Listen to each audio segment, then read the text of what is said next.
In today's video, I'm going to teach you how to submit links in Trello cards. Whether you're sharing documents, websites, or other resources with your team, adding links directly to your Trello cards keeps everything organized and easy to find.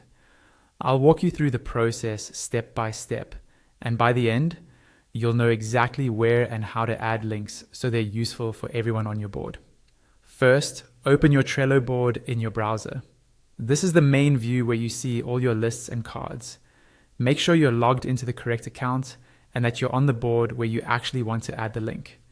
If you use multiple boards, it helps to quickly double check the board name at the top so you don't add links in the wrong place.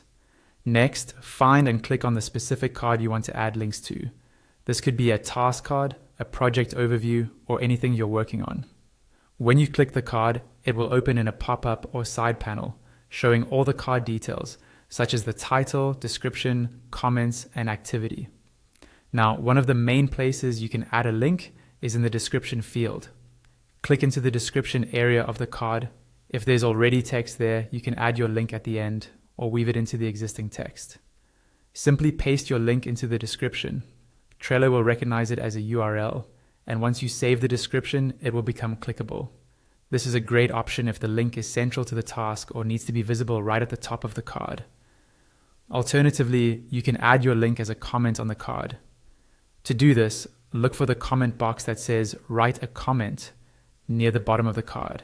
Click into that field and paste your link there instead.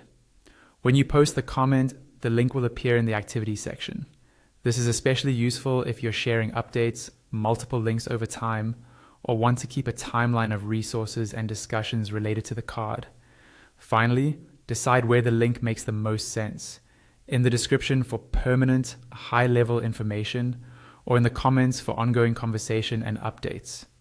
Either way, just paste it in, save or post it, and your link is ready for you and your team to use.